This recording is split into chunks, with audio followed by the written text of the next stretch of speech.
Hello YouTube, this is my channel, Dark Vanguard Ren. My name is Edison Waltz. I'm here to bring you a deck profile for a personal deck series that I love, for Gravekeepers. I am going to say that this is my own personal deck review. This is a deck that I have rebuilt from scratch. Have gotten many suggestions on how to build it. I am still looking for a certain amount of cards, which I will inform you of throughout the video. So, with that said, let's begin. The first unit I have, the first card I have for the monster section is Gravekeeper's, well, Priestess, sorry.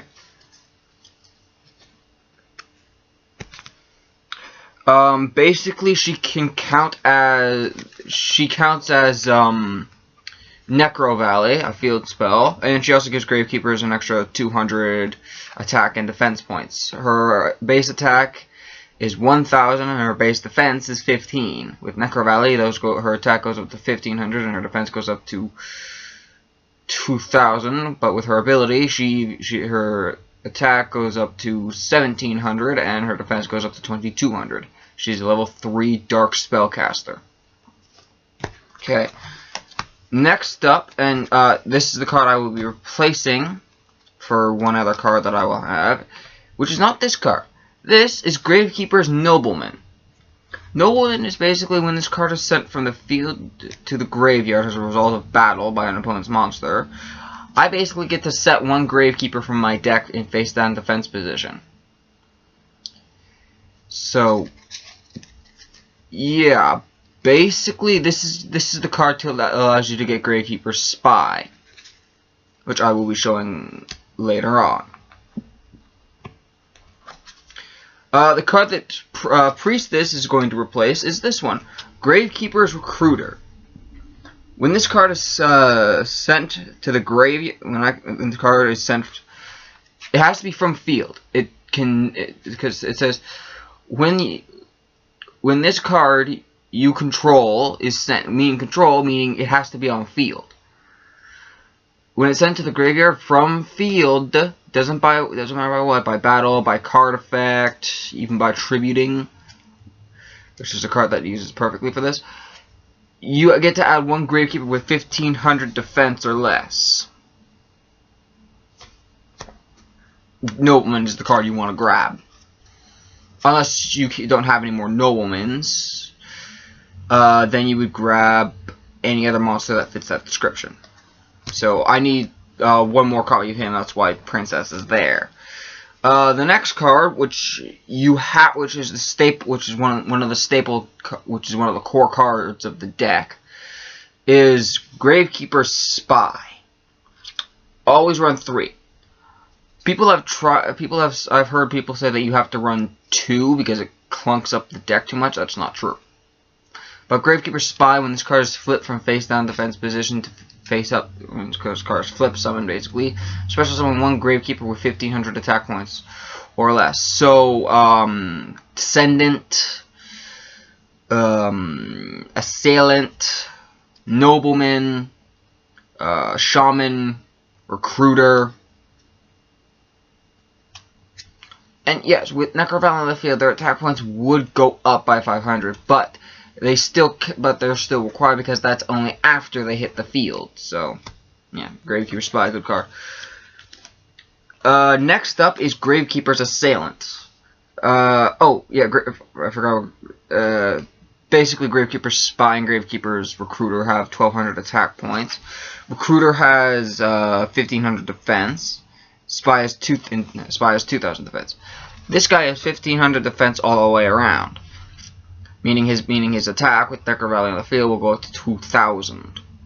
Dark level 4 spellcaster. His effect is whenever Necro Valley is on the field and I declare an attack with this guy, I can change one face-up card my opponent controls into whatever position I choose. So if I want to say if the monster has 1500 defense and I want to kill it, I just switch it to defense mode and I kill it. Or if it has a high defense, I'll switch it to attack mode and destroy it. So, good card for getting rid of problem cards if possible. Next up is two cards, which so far runs perfect. Is Gravekeeper's Descendant. 1500 attack, 1200 defense. Spellcaster. His effect: tribute one Gravekeeper on your side of the field. Destroy one card on the field. It doesn't matter if it's a monster, a spell, or trap.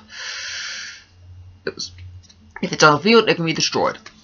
So yeah, that's basically what he's for. He's also a card that gets rid of problem cards. So run 2 of him. I've heard 3, but that clunks up the deck, if you understand that reference.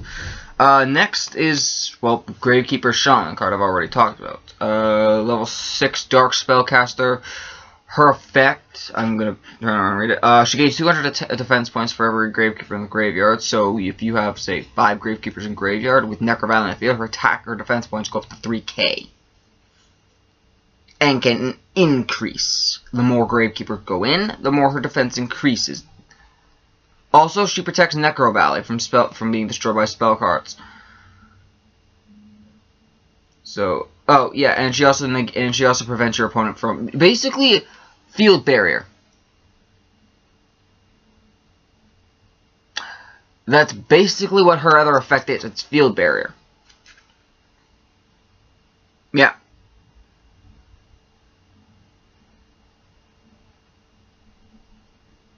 Yeah, she's field barrier. That has the power to increase its own defensive ability. Next up, which is a card that I need one more of as well, is, and I may pronounce this wrong. If I do, just say I pronounced it wrong. Just don't tell me. Just don't spell it out for me, because I will continue to spell it. I will continue to say it wrong if I am. But Gravekeeper's Commandant. This is basically your field spell search card. This is basically the monster version of terraforming, but for a specific field spell, not just any random one. Shaman has 1500. Oh yeah, I forgot. Shaman has 1500 defense and 1500 attack. So yeah.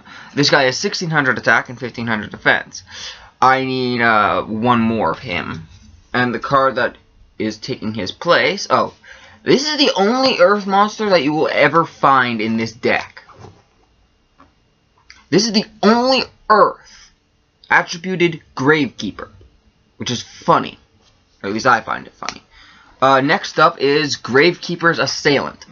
This basically allows you to... This is basically the equivalent of...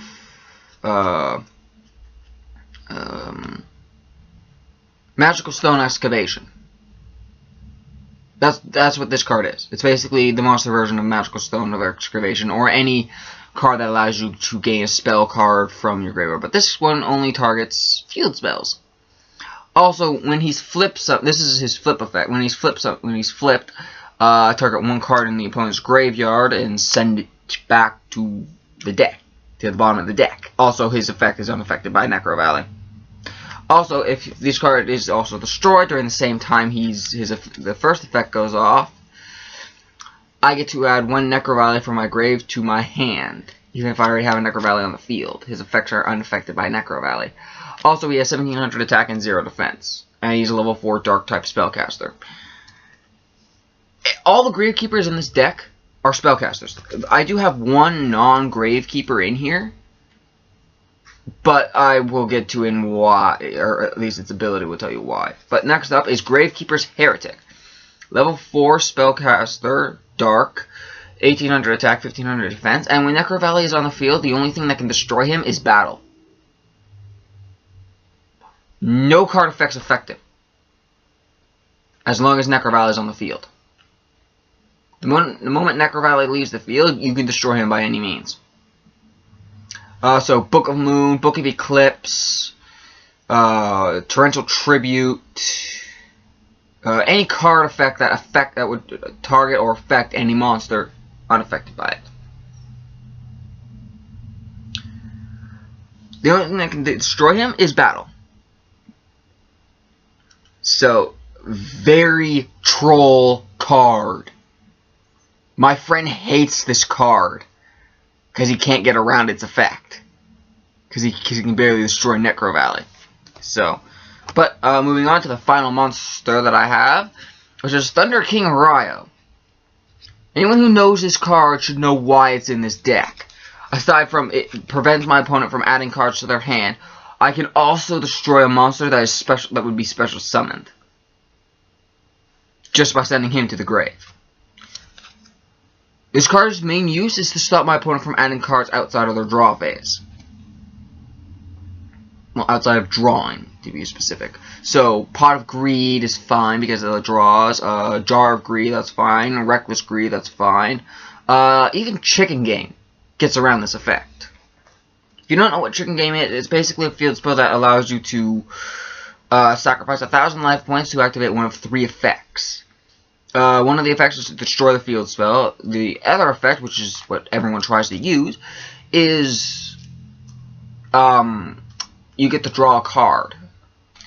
Also, the lower your life points, if your opponent has 8,000 or more, they still take damage. But if you have less life points than your opponents, you take no damage. So you could be at 100 attack points until your opponent gets to 100 and then completely wipe your opponent off the field. But moving on to my spells, because I'm already at my I'm already past my 11-minute mark. Another core card of the deck, which you should always run 3 of, is Necro Valley. Necro Valley gives 500 attack and defense points to all monsters with Gravekeeper in their name. Also, while this card is on the field, cards in the graveyard cannot be targeted nor be removed. Let me repeat that. Let me say this: the only thing that can really get around it is cards that target the number of card. It's not targeting the specific card; it's targeting the number. So, the Lord of Searing Flames, Uriah, the Lord of Searing Flames, its effect gets around it because it targets the number of continuous traps in the graveyard. It doesn't take the cards out of the graveyard by any means, so it gets around it. Card effects that come from the graveyard, like Necro Shade, or yeah, pretty much just Necro Shade, or cards that special summon themselves from the graveyard upon destruction. Those work. Cards that remove themselves from the graveyard to pay cost, like the fiends that pay for ritual costs. Their effects wouldn't go off because they'd be removing themselves from the grave. Necro Valley prevents this. So, yeah. Very troll card. Funny thing is, every time I've played it, people have forgotten that this thing is on the field. Because they hate this thing so much that they just forget that it's there. So, yeah, I've had to keep reminding people. The next card, which I only run 2 of, please leave suggestions down in the comments, is Gravekeeper's I'm gonna say Slate. I'm guessing that's how it's pronounced, or it's yeah, I'm gonna say that's pronounced. This basically allows me to add 2 Gravekeepers from my graveyard to my hand. Its effect is unaffected by Necro Valley. This is a good way to get your spies back, or your noblemans, or cards that you really want in your hand to use their effects. Good card. So, yeah. Next up, which is 1 card, is Royal Tribute. Royal Tribute is limited to 1.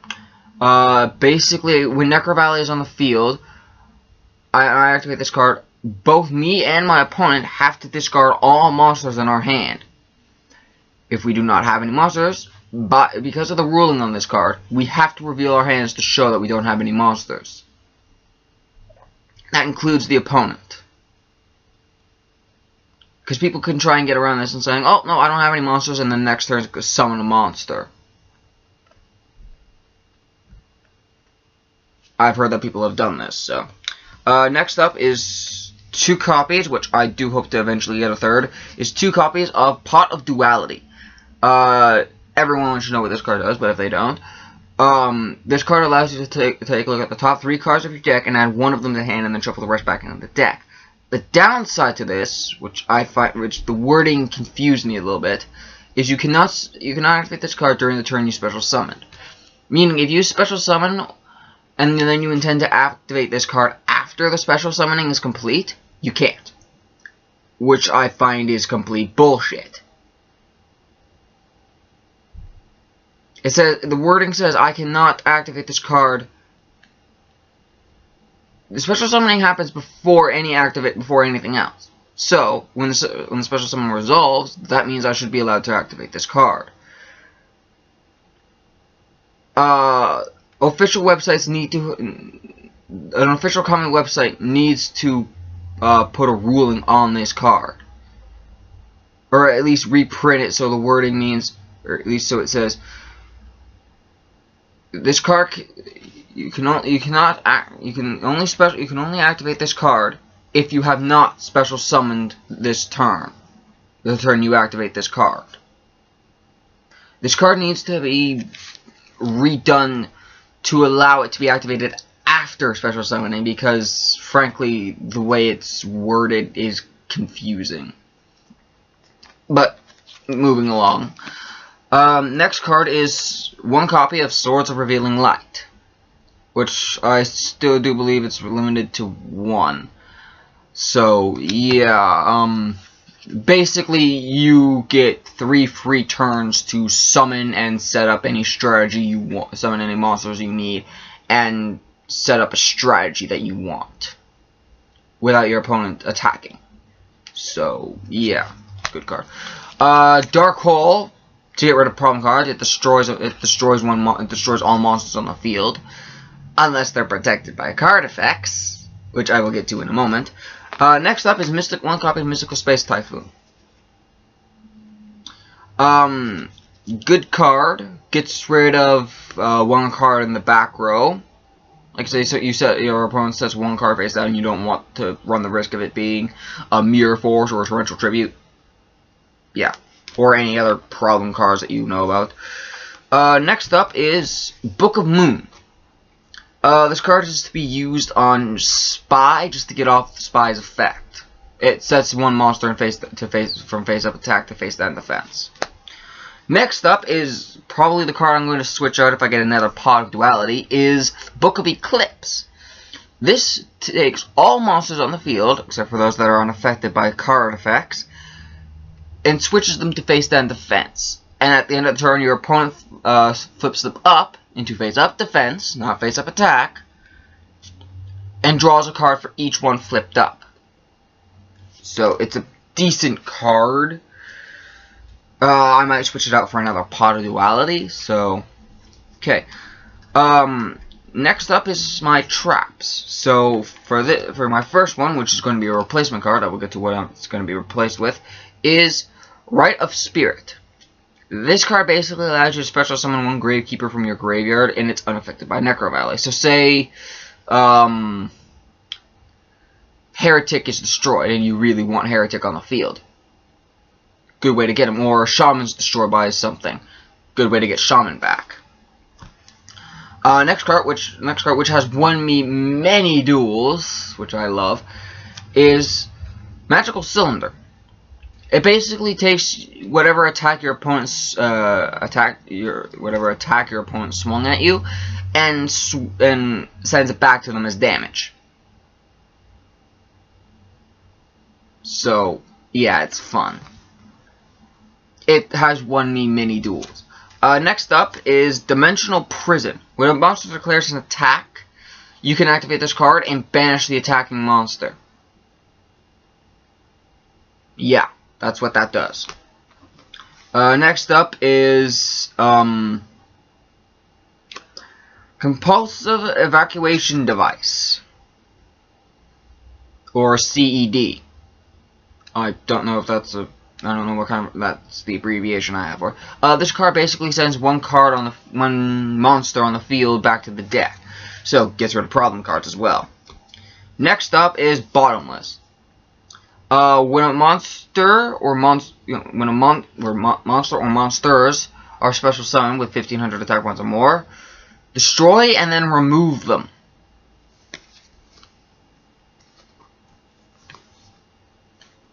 It's basically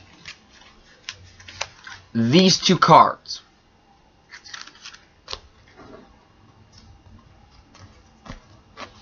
That's what this is. So, yeah. The next one is Torrential Tribute, or TT. Basically, when a monster is summoned or special summoned, even flip summoned, destroy all monsters on the field, regardless of their position.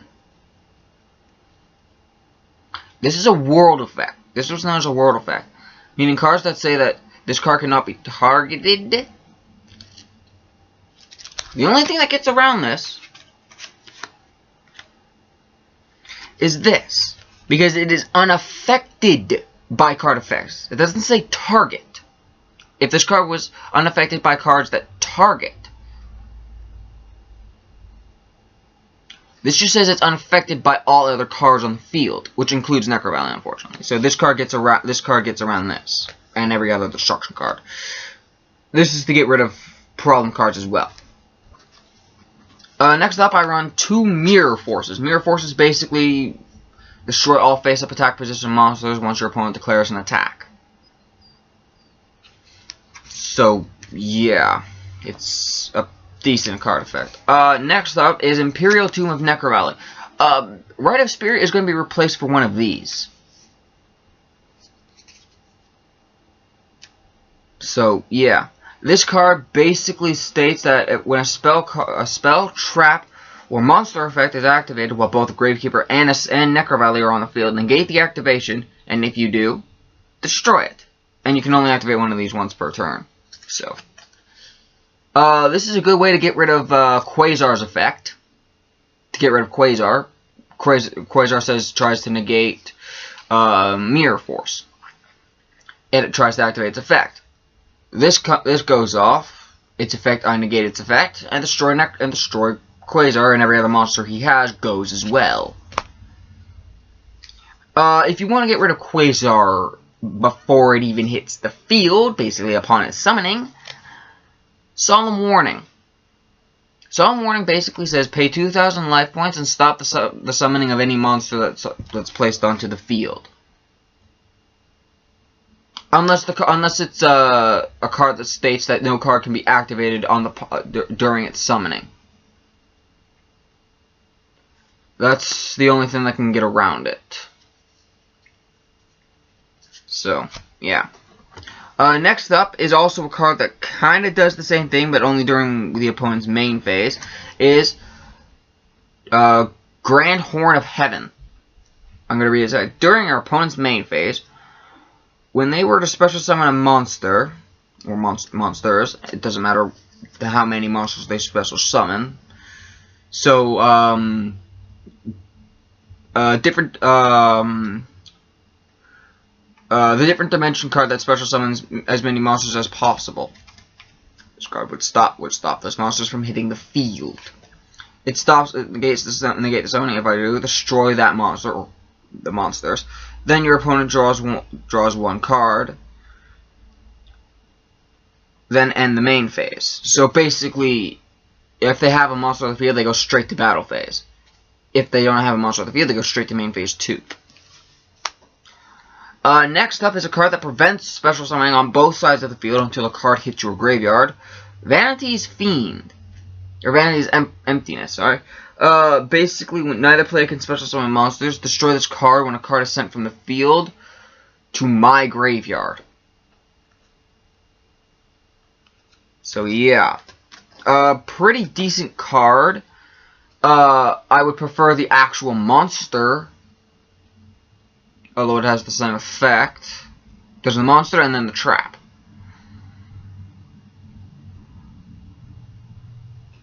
So, yeah. But still, both cards are decent. If you don't have the trap card, if you don't have this card, I suggest going with the actual Vanity Monster. It's a good replacement for this if you don't have that. So, I'm going to be moving on to my extra deck. So, I covered my monster spells and traps, now onto my extra deck. My extra deck consists of, and I would love some suggestions of what cards to add to the extra deck to replace 2 of the cards that are in here, just in there for shits and giggles. But the first card I have in here is number 50. Black Ship of Corn. Black Ships of Corn effect. It has 2100 attack, 1500 defense. It's a Plant XC effect monster. It's a dark. It's rank 4. 2 level 4s are required for it. Once per turn, you can attach one overlay material from this card. Then target one face-up monster your opponent controls that has less attack points or equal attack points to this card. Send it to the graveyard, and if you do, inflict 1000 points of damage. This card cannot attack during the turn it activates its effect. Next up is basically a Photon Butterfly. I'm not even going to bother trying to pronounce the name. I'm sure you can read that. So it's a light rank 4 warrior XC's monster. 2 level 4s are required as well. All of my cards in my extra deck all require 2 level 4s. So yeah. The suggestions I would please make sure that it only requires 2 or 3 level 4s. Considering that my deck mostly consists of level 4s, it has some level 3s, but not enough to, yeah. But anyway, its effect: once per turn, detach an overlay unit from this card. Target one defense position monster on the field. Change it to face-up attack position. If you do, that card loses 600 attack points. It's a good card if, say, you wanted to not worry about what the defense monster is, or it's basically just a helpful card. That's why it was suggested I put it in the deck, here in my extra deck. But next up is 2 copies of number 66, Master Key Beetle. Master Key Beetle is basically it allows me to detach an overlay unit, target one card on my field except for itself, and that card is unaffected. It cannot be destroyed by any card effect until this thing leaves the field. That's why you run 2. 2 is what was recommended for me. I don't plan to run 3. So I basically use this for Shaman, to protect Shaman, and then to protect to give it Necro Valley a second layer of defense, I then target that. It doesn't say that the only thing that I can't protect, the only thing that it can't do or target is Heretic, because of its effect. But this card basically protects cards. Basically, this would be useful. You summon this, then activate this, detach one, target this. This thing can't be destroyed by its own effect, because technically a card is going to your graveyard. So, unless I'm wrong about that, and there's a ruling against it, let me know if there is a ruling against Vanity's Emptiness and Master Key Beetle. But next up is Dark Rebellion XZ's Dragon. 2500 the other monster at 25. Master Key Beetle has 2500 attack and 800 defense. So this guy has basically Stardust attack and defense. Dark Magician has 2000 defense, 1500 attack points, or 2500 attack points, 2000 defense. It's basically Dark Magician, Neos, and Stardust, and Utopia. Except for its effect. Its effect is that to attach 2 overlay units from this card, target one face-up monster your opponent controls, its attack becomes half its current attack. If it does, this card gains what it takes.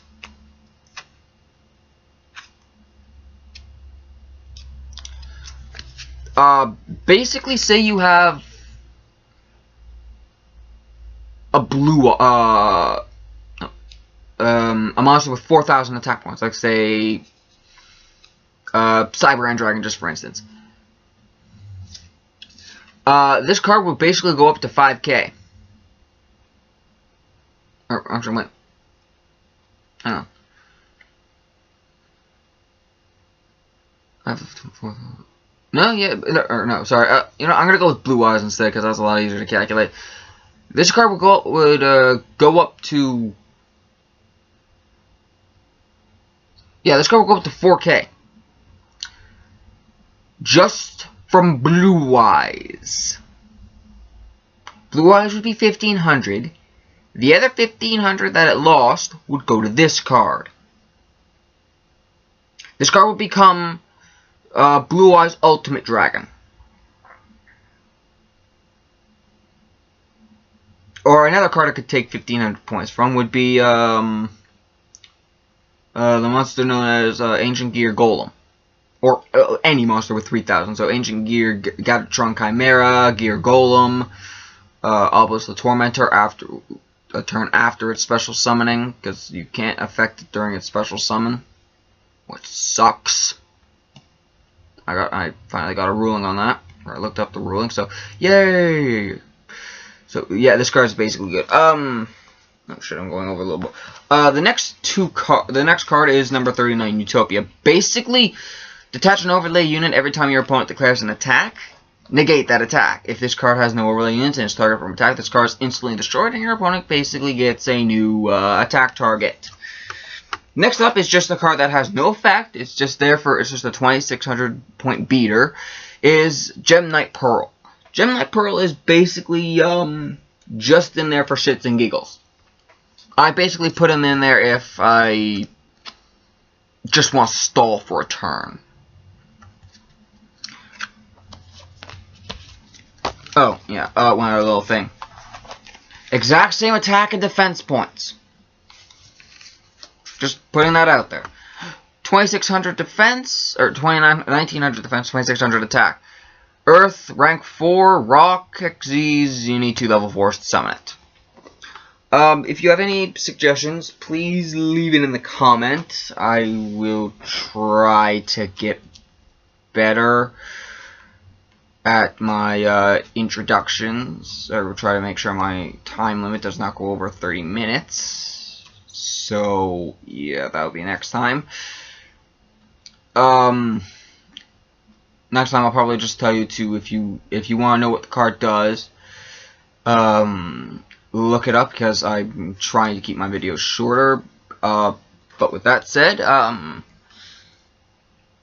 bye.